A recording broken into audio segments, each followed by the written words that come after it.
Well, everything is online, so we're ready to get going. So, without further ado, I'll see you on the other side. By the way, this guy throwing ice blocks is quite amazing. 5, 4, 3, 2, 1, 0. All engine running. All aboard! 1, 2, 3, 4. Liftoff. We have a liftoff. Liftoff and the clock has started.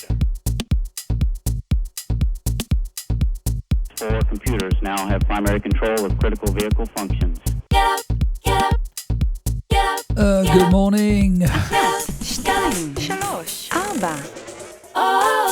Boker Tov. Good morning world. It's me, Rory, Alec. Whether you're in India, right across Asia, time to dust the sleep out the eyes. It's time to wake up and shine. 1, 2, 3, 4. Casting from the heart of Europe. It's me here in Austria. To you guys out there, a big God bless you. Good morning, good afternoon, good evening.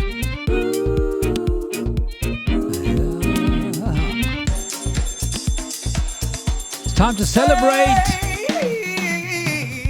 1, 2, 3, 4. That's right, Jesus is alive. He's on the throne.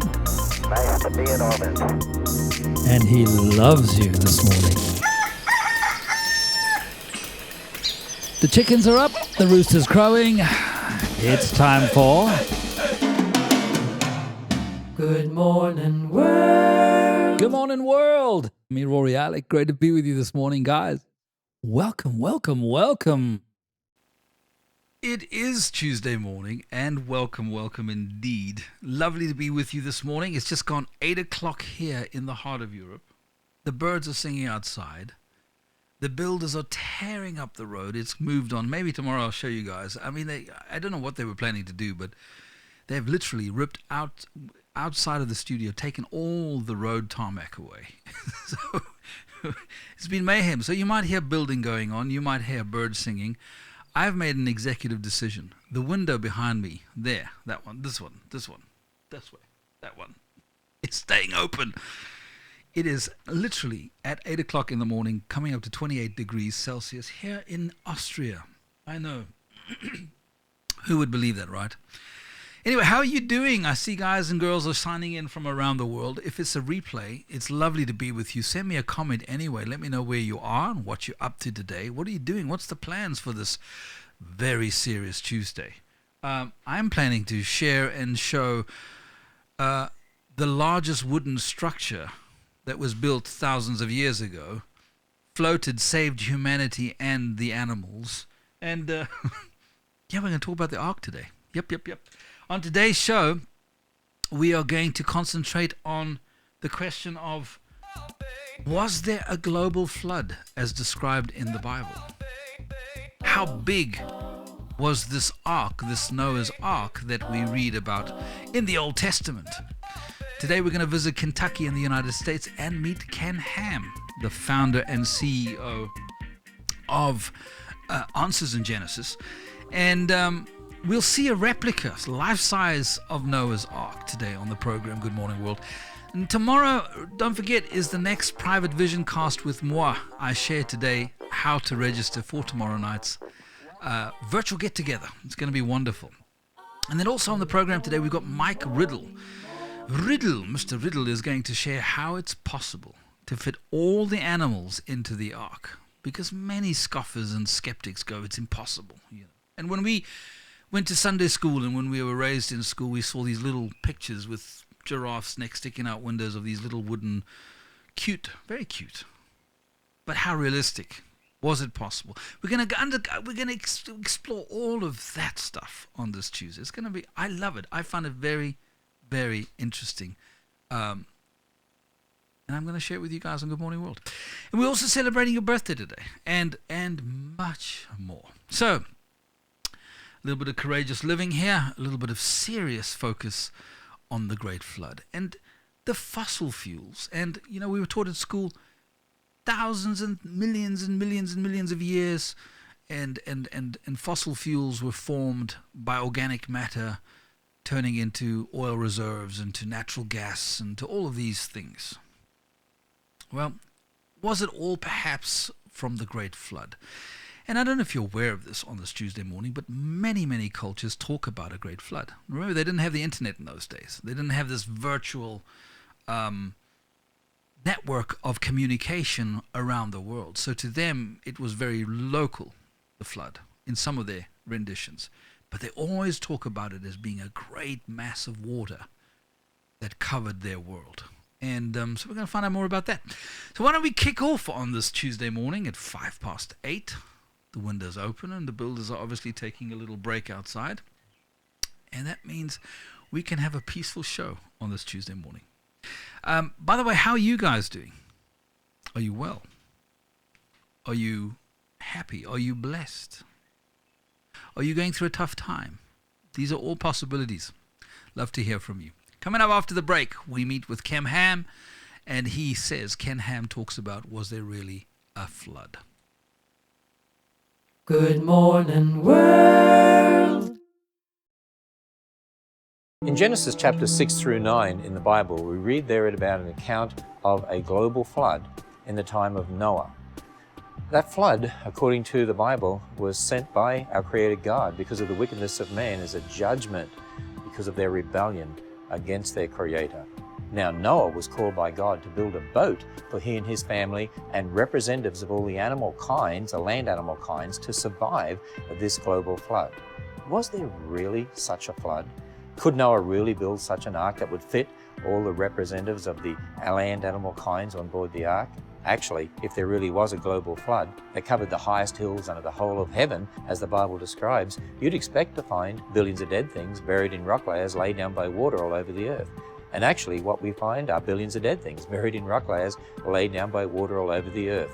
I'm talking about the fossil record. Most of the fossil record is actually the graveyard of the flood of Noah's day, not a result of millions of years of deposition, as the secularists tell us. There really was a global flood. The evidence is crying out at us from all over the earth. But could Noah actually build such a boat to take two of every kind of land-dwelling, air-breathing animal? Well, actually, yes. And in fact, most people don't realize he didn't need to take near as many animals on board the ark as we might think. For instance, today we have, when you look at dogs, dingoes, wolves, coyotes, jackals, bennet, foxes, and so it goes on, and our domestic dogs. Well, Noah didn't take all those on board the ark. Actually, he'd only need 2 dogs. When those dogs came off the ark after the flood, eventually different species formed, dingoes, wolves, coyotes. That's not evolution, by the way. That's just dogs. That's just representing variation within the gene pool of the dog kind. When you actually work it out, Noah needed far fewer animals on board the ark than most people think. Actually, when you look at the size of the ark, as the dimensions are recorded in the Bible, you realize that Noah really built a boat bigger than what he really needed. Why would that be? Well, God is a gracious God. And you know, when the animals were on board the ark and Noah and his family are on board the ark, that ark then stood for 7 days before God shut the door. What was happening during those 7 days? Well, the Bible says that Noah was a preacher of righteousness. I believe he was calling the people of that time to come on board the ark and to come through the doorway to be saved. But they scoffed at God's word, and then God shut the door. Actually, Noah's ark is a picture of salvation.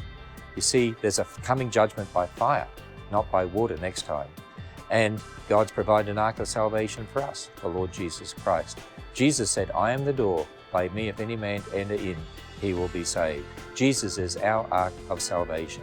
And just as surely as there was a flood, and we see the evidence all over the earth in the fossil record, just as surely there's going to be coming judgment by fire. There's also other evidence that Noah's flood really occurred.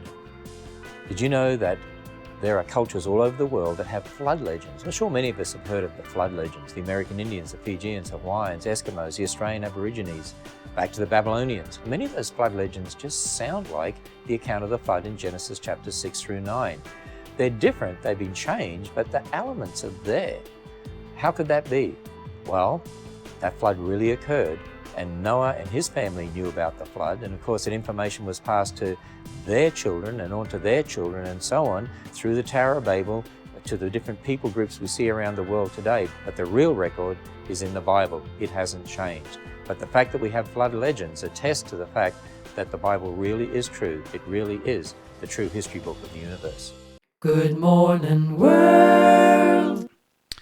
Ken Ham, they're giving us a very quick summary of what I want to unpack in the next 20 minutes. There's lots to cover. Beforehand, let me just say, Vision Zoom meeting. I'm doing it tomorrow night, Wednesday the 23rd. Today's the 22nd. Tomorrow night, I am going live at 7 p.m. It's a private Zoom meeting. If you'd love to hear more about the vision of Good Morning World, I would love to be able to share it with you. For that, what we need to do is we need to get you registered so that I can get hold of your email. And with your email, I can then send you the link for tomorrow night's meet, and you can join us live on the Zoom. Now, don't worry, not everyone's going to be shown up in terms of it's not TV, it's just a private Zoom meeting. I'm sure you know what those are all about. What you need to do is you just need to come here at my homepage, roryalec.tv. Scroll down on the homepage and you'll see where you can put your name, your first name, your last name, and your email address, the most important. And I'll be able to send you an email link, and you can join us for around 45 minutes of vision share that I'll be giving for Good Morning World. Where's it going to? What's the big picture? Is it a business? Is it a charity? What's the motivation for it? I'll be sharing all of that and much more. And of course, there'll be an opportunity for questions and answers as well. So I look forward to meeting you tomorrow. Virtually, of course. It's a virtual meet. Maybe in the future, God willing, we'll be able to get together in person. I would love to meet you, shake your hands, and talk about, whatever we talk about. I'm sure. So let's continue on this lovely Tuesday morning, and let's experience this ark that Noah was instructed by God to build.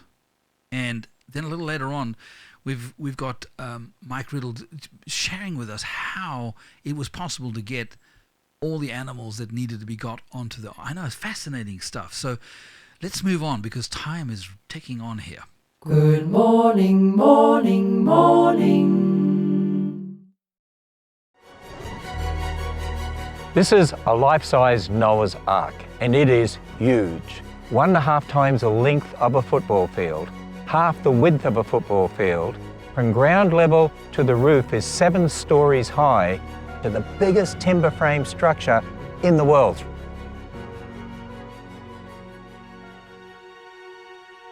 Just about everyone around the earth has heard of Noah and the ark and the flood. The fact that the Bible has this account, a man and his family built this great big wooden ship, and all the land-dwelling, air-breathing animals were represented on this ship, and the whole world was flooded. That account itself just fascinates children and adults alike. And so we decided to build a life-size Noah's Ark based upon the dimensions in the Bible. In 2010, Answers in Genesis began designing the Ark as a true timber frame structure. And we also met with Amish carpenters who were willing to come and build the wooden structure for us. In May of 2014, we actually kicked off the building of the Ark with a hammer and peg ceremony. In July 2015, the Amish carpenters began putting up the wooden structure. The Ark was completed over the next 13 months, and so we were able to open the Ark on July 7th, 2016. As people go inside, they will identify with Noah and his family. We just didn't build props inside the Ark. I mean, take the cages. We built the real things. But we built them as functioning cages so that people could see how we could feed the animals, how they could be watered, how waste could be taken away. We wanted people to see that this really did occur. On the third deck, we have Noah's living quarters. And as people walk in there, they'll see Noah and his wife, and you'll see their possessions. You'll realize we're just like them. We're giving people a real different view that many would have about Noah and his family. It's really big. It's amazing. It's bigger than you think it's going to be. I knew it was going to be big, but not this big. This part of the Bible, you can really see it come to life. I'm a finished carpenter cabinet builder. The way that this is put together is phenomenal. You know, it made me think about surviving day by day, preparing meals, building and making tools and using tools. It was really an education. Noah's Ark, it's like it starts from the beginning. You have all these kids' books. It's something everybody knows, that's for sure. We have a restaurant that's one of the biggest in America. We also have a zoo, and we even have activities like extreme zip lines. You can go 2,000 feet across the valleys. The Ark Encounter is located 45 minutes south of Cincinnati. It's in Williamstown, Kentucky, right off Interstate 75. When you visit here, you'll be captivated. It's more than just a museum. It'll make you think and challenge you once you leave. There's nothing else like it in the world.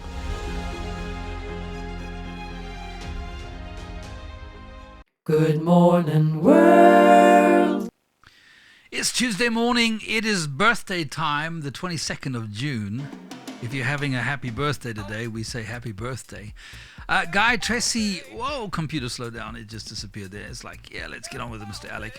Guy Tracy Bumstead, happy birthday. Guy. Maybe it's Guy and Tracy. Maybe that's, I don't know.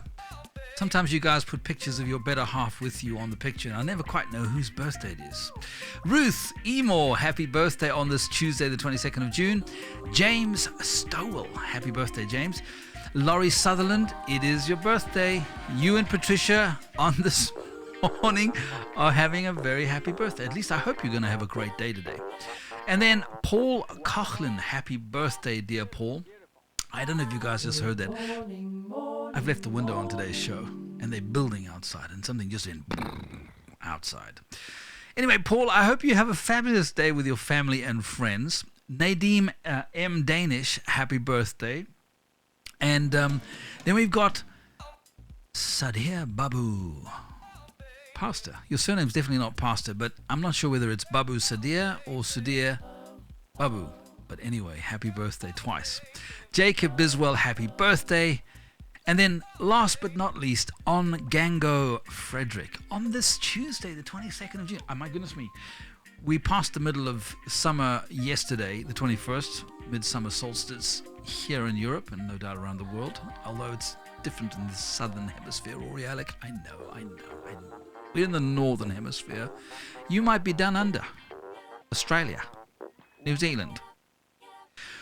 It's been lovely hanging out with you. I hope your family and friends spoil you. And no, we're not finished. We've got Mike Riddle who's going to explain how Noah got all these animals in. How did they get to the ark? And how much space did they take? And don't you know there's millions and millions and millions and millions and millions of different kinds of animals on the planet? Okay, maybe I'm exaggerating. It's Evangelistic Tuesday on this Good Morning World. So why don't we join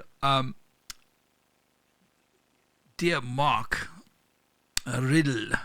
And just look at this thing. This is huge. The largest wooden structure in the world. Is amazing. It is absolutely amazing. I mean, we've got the tallest wooden structure here in Austria. In fact, just 15 kilometers from here, the pyramidal Kugel made out of wood. And I've been there, and you guys have probably seen it on Good Morning World. But amazing. So, Mark Riddle, how did Noah get all these animals into the ark? And how did all the animals get to the ark? Let's find out. Good morning, world. How could Noah fit all the animals on the ark? Well, skeptics often scoff at the biblical account of Noah's Ark and the flood. They claim it was just a fairy tale or some story about a local flood. Non-believers and even some in church today will argue that it's not possible for all those animals to fit on the ark. Well, to answer this challenge of how Noah could have fit all the animals in the ark, we will take a three-step approach. Step 1, how did the animals get to the ark? Step 2, how big was the ark? And step 3, how many animals needed to be on the ark? Well, step 1, how did the animals get to the ark? To answer this question, let's go to Genesis chapter 6, verse 20, where it states, "Of the birds after their kind, of animals after the kind, and of every creeping thing of the earth after its kind, 2 of every kind will come to you to keep them alive." So the answer is, God brings them to the ark. Noah doesn't have to go out and round them up on some wild safari. So step 2 now. How big was the ark? A place to start here is to recognize what the ark looked like. We mostly see pictures of the ark looking like a houseboat with giraffe's head sticking out, or some other small vessel that would not float very well. However, this is not what the Bible teaches. A description of the ark can be found in Genesis chapter 6, verses 15 and 16, where it states, "And this is how you shall make it. The length of the ark shall be 300 cubits, its width 50 cubits, and its height 30 cubits. You shall make a window for the ark, and you shall finish it to a cubit from above, and set the door of the ark in its side. You shall make it with lower, second, and third decks." Now, there are 4 things we get from this biblical description. Number 1, it did not look like a houseboat. Number 2, it was about 450 feet long, 75 feet wide, and 45 feet high. Number 3, it was large. It was about 1.5 football fields in length and had 3 decks. And 4, it had a 6-to-1 length to width ratio. As it turns out, these dimensions are the perfect ratio for a large boat built for seaworthiness. In other words, the ark was not built for speed since it didn't have anywhere to go. Shipbuilders during World War II used approximately the same ratio to build barge-like ships to carry tremendous amounts of cargo, much like the ark. With these dimensions, the ark had the capacity of about 520 railroad cars. So now that brings us to step 3. How many animals needed to be on the ark? A common misconception is that all the creatures had to go on the ark. The Bible does not teach this. In Genesis chapter 7, verses 14 and 15, "Every beast after its kind, all cattle after their kind, every creeping thing that creeps on the earth after its kind, and every bird of its kind, every bird of every sort. And they went into the ark to Noah, 2 by 2, of all flesh, in which is the breath of life." So what is included here? Well, it's living things with the breath of life. This would include the beast and the cattle. That would be any 4-footed large animal. The birds, all the flying creatures, and the creeping things, which are mostly referring to small reptile-like creatures. Now, what is not specifically included here is the sea creatures. They would not necessarily be threatened with extinction in a flood of this kind. Could all these animals fit on the ark? Well, first, the Bible never states that full-grown creatures went on the ark. God could have brought the young animals. Second, only kinds went on the ark, not all the varieties within kind. For example, only 2 of the dog kind went on, 2 of the cat kind, 2 of the elephant kind, 2 of the horse kind. This would greatly reduce the number of kinds in the ark to about 20,000. Third, since only young animals would need to be on the ark, the average size would have been about the size of a small sheep or even smaller. Fourth, the average railroad boxcar can hold up to 240 sheep. So now let's do some math. We have about 20,000 kinds. So if we have a male and a female, that is about 40,000 total animals. If we put just 200 animals per car to give them a little more room, we have 40,000 creatures divided by 200 per car, which equals 200 cars full, and 320 are still empty. So right now we have plenty of room still on the ark. But what about those dinosaur creatures? Well, there are about 100 known species of dinosaur, which gives us a total of about 200 dinosaurs, meaning male and female, on the ark. To give them some extra room to grow, we'll just put 100 in a boxcar. This will add just 2 cars to our total. Assuming we did not include the dinosaurs in our original 20,000 kinds, this would give us 200 plus 2, or 202 cars full, and still 318 cars empty. Plenty of room left. But what about the insects? Scripture does not give us enough detail here. So what do we know? Well, Genesis 7:15 states that only creatures with the breath of life went on the ark. Insects do not have nostrils or lungs and do not intake air like other land animals. Insects also do not have blood like humans and other animals. Many could have survived on masses of floating vegetation. However, there are some delicate insects like butterflies and bees which would have had a difficult time surviving outside the ark. This could indicate that certain types of insects may have been on the ark. Well, let's stretch this even a little further. Would it have been possible to have 1,000,000 insects on the ark? Well, the answer is still yes. See, insects are very small. If each stayed in a 4-inch cubicle, that would only add 12 boxcars to the total. So now we have 202 cars plus the 12 new cars. or 214 boxcars full and 306 boxcars still empty. So now we have answered the challenge. How could Noah fit all the animals in the ark? And we have seen that there was plenty of room for all the creatures, Noah and his family. So once again, we have shown that the Bible can always be trusted in all matters of faith, all matters of history, and all matters of science.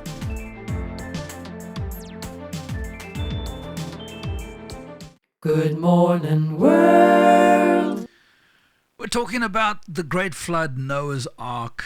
I just find it fascinating. Now, I know that was very much a summary and relatively oversimplified there by Mike Riddle, but still enough to provoke a thought that if you were a scoffer, you go, well, hang on a minute, that's not entirely unreasonable. And why don't I just go and spend a little bit more energy and do some of my own research? And you can, and you should. You and I should research and learn about these things. Now, it doesn't remove the faith dynamic about God and believing in God and walking with God. But it also begins to go, oh, hang on a minute.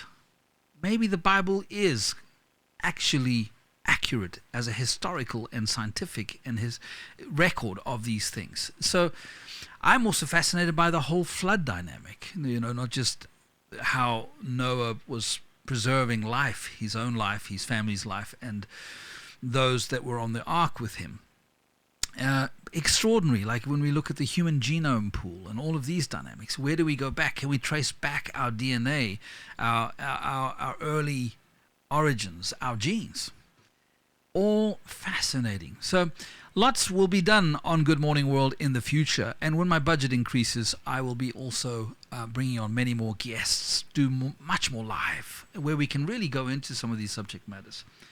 It doesn't change the weather outside today, and it doesn't change how you and I are feeling about life on this Tuesday, but it is interesting, and it does encourage, at least it encourages me immensely. Got to look at this one more time. I just find it fascinating. My thanks to the team at Ark Encounter for allowing us to use this footage. I appreciate that. And why don't we just see a little bit more about this amazing place in America? I don't know about you, but I probably would want to go and have a little visit of that place. It's fascinating. I know there are a lot of people around, and it's got the usual big theme attraction, but I find it interesting.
Vision! Yes, I am doing a Vision Zoom meeting on the 23rd. I'm hosting a Vision evening. I'm doing a private Vision cast. All I need is for you to email me if you don't mind. Wednesday, 23rd of June, 7 p.m. UK time, which is around 10:30 India time in the evening. If you'd like to hear more about the Vision, Good Morning World is growing quickly. I can't do it all by myself, as you begin to see. You guys on the east coast of America, of course it's 2 o'clock in the afternoon. All the way in South America, wherever you are, try and figure out and join me live. It's always better live on the Vision Meet. Good Morning World needs more help. I need more help. I need a redeemed time. And so if you're enjoying the show and you want to know more about it, and hey, Rory, how can I help you? because every one of you can help in one way or another. I would love to share that with you. Sorry, Australia, New Zealand, you guys are going to have to catch the recorded version, which I will send you. All you have to do is go to my www.roryalec.tv down here and register. Register your email address, and I will email you the link to the vision cast on the 23rd of June. RoryAlec.tv. I will send you the link by email to your email address. We're going to be talking more about where is Good Morning World going to? What could it really become? Looking forward to hanging out with you.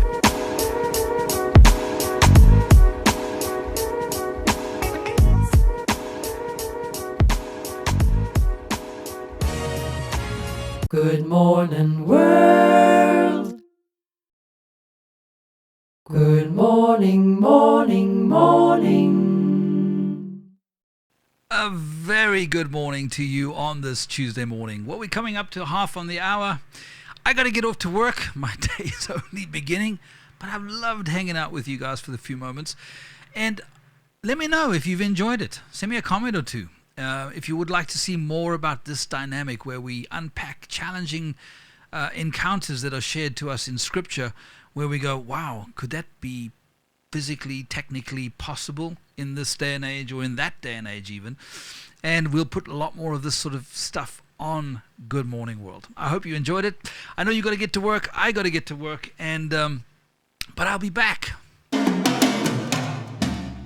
tomorrow, the same time. Listen, encourage somebody else like you would like to be encouraged. I love you guys. Appreciate you. Be back tomorrow. Ciao for now. Love to hear from you guys. If you haven't subscribed, please subscribe. Hit that little bell notification at the bottom. Every time we post something, you'll be getting it. To all my patrons, thank you so much for your support, guys. Without you,